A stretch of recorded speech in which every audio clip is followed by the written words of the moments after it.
I grew up. My father died from pulmonary hypertension when I was only 4 years old. I still remember the night he had the heart attack, watching from the third floor window of my great-grandmother's bedroom as he was wheeled on a stretcher across the driveway. Hell, I still remember the bare and twisted trees in the front yard, their shadows creeping like eerie tendrils across the lawn. This had little to do with the story I'm about to tell, but it illustrates a point to all those who have questioned my validity in the past. My memories of early childhood have always been very clear, especially during the time of loss in my life. It's not something I imagined.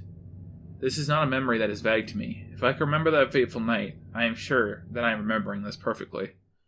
The real story started in the middle of October, not long before I lost my father.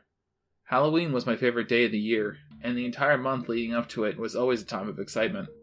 There would be nights where I would lay awake in bed, thrilled by the thought of dressing up as a cat for the third year in a row and what have you. One night in particular, after my mom stuck her head in our room and scolded me for still being up, I forced myself to close my eyes and attempted to drift off. I was almost there, just on the edge of sleep when I heard the door slowly creak ajar. Being a clever kid, I thought it was my mom, and I kept my eyes closed while feigning cartoon snores that, in reality, she totally would not buy. It was my assumption that my mom would eventually leave, satisfied that I had finally knocked it off. But instead, the door creaked even wider, and heavy footfalls began to trot into the bedroom. Eventually, I dared to peek with one eye open to see what was going on. What I saw was not my mom at all, but a monster. He was by no means scary. In fact, he was kind of cute. Covered entirely in thick orange fur, he towered over my bed with a wide grin of pointed teeth. 2 gnarled ram horns sat on either side of his head, and due to his size, had looked to almost scrape across the ceiling. The monster did not acknowledge my sleeping little brother in the bed across the room. He held out a clawed hand for me to take. I'm not sure why I thought it was okay, but I accepted his gesture and placed my tiny palm within his hand and held it tightly. Slowly, he led me across the room and towards a blank space of wall where my mother had been intending to put some sort of wicker furniture. I watched in curiosity as the orange monster gently scraped a wide door shape against the wallpaper with his claw, and in an instant, a gateway had appeared. Still leading me with the utmost care, he stepped through, and we were engulfed in a bright flash of light that forced me to squint. As it faded, and my eyes adjusted, I found that we were no longer in my bedroom. We were in what I could only assume to be his world, and it was a world that I marveled at. A cobblestone marketplace stretched on before us, filled with stands and carts manned by every kind of monster you could picture. Witches cackled from a booth full of frothing potions, and they gave me candy corn as we passed them by. Vampires chilled beneath the shade of an awning, selling decorative vials of blood that glowed like obscene stained glass.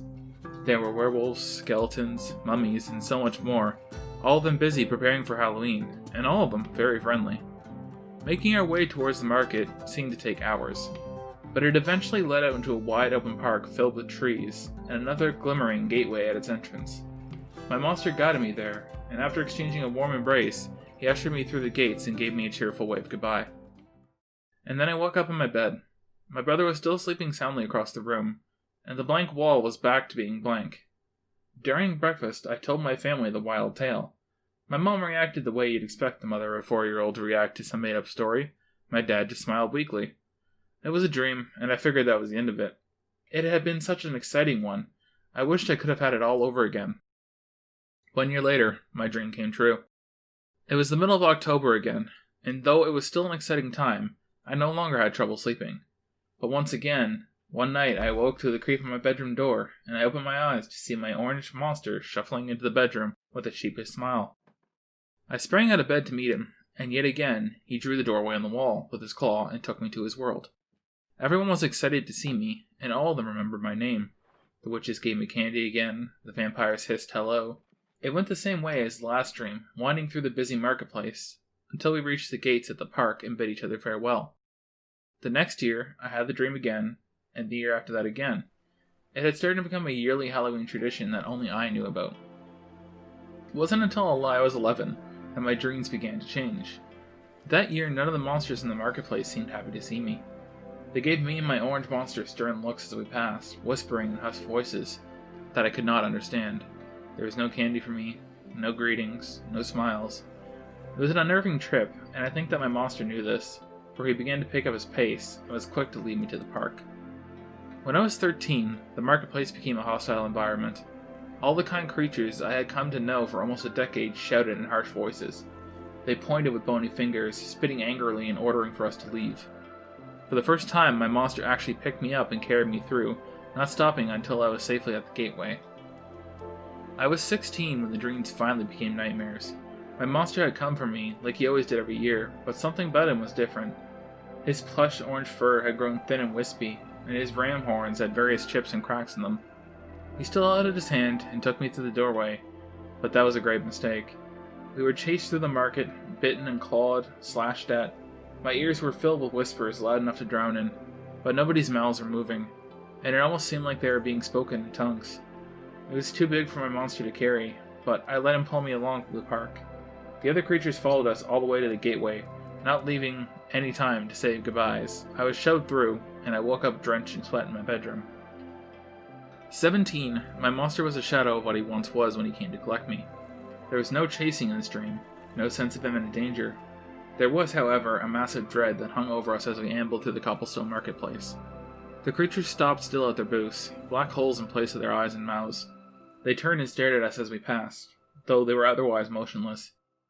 My monster had to stop, often, to catch his breath before we made it to the park. Before I entered the gates, I enveloped him in my arms and squeezed him tight like I did as a child. He looked at me with saddened eyes, but grinned with those big teeth and ushered me through like he always did. When I woke myself up, I found my eyes were wet with tears. The next year I wondered if perhaps I would have the dream again. It was very late until October, much later than usual, and I had yet to dream my dream. On Halloween night, after late night partying with friends, I dreamed in a daze that someone was clawing at my walls. I got out of bed and moved cautiously across the floor to see the light-filled doorway to the monster's world was wide open. My bedroom door, on the other hand, was shut, and I was completely alone. I went through the gateway by myself, wondering if perhaps he was waiting on the other side. Again, I was met with a change when I found that the long cobblestone street was empty, void of all structures and life. The only thing that accompanied me were the long smears of dark brown blood, and the scatterings of what I could only assume to be flesh.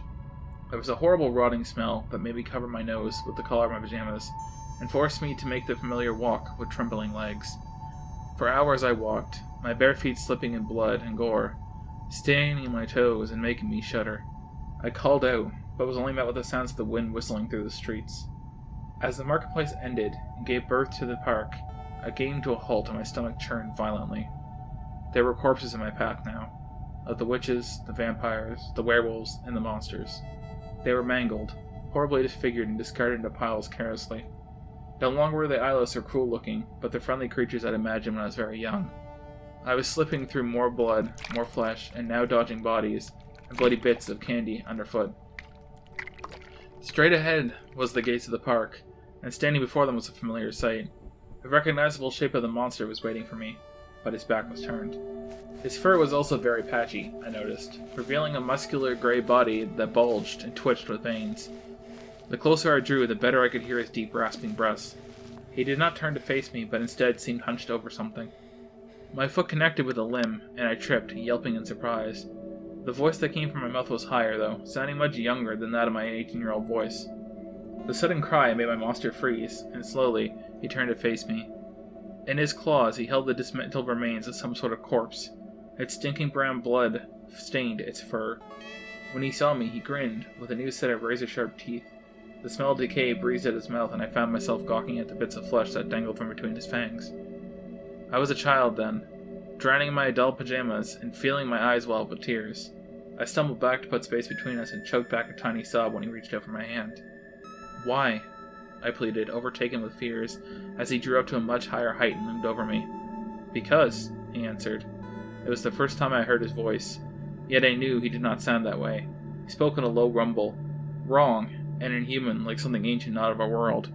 "You grew up." Again, he held his hand out with splayed open claws, but I did not take it. I shoved him away, and went scurrying over the bodies below, making my way towards the gateway as quickly as I could. I awoke in my room with my mother standing over me, demanding to know why I was screaming in my sleep and if I needed to go to the hospital. I'm 23 now, and I haven't had the dream since, and if I'm being honest, I don't think I ever will. I still think about them from time to time, musing about it to my husband and friends. They always shake their heads at me, laughing, and reminding me that nobody remembers things like that at such young ages. It must have just been one dream, all thought of at once, and made to feel as though it had been recurring. But I know it's not the case. I remember. I still remember.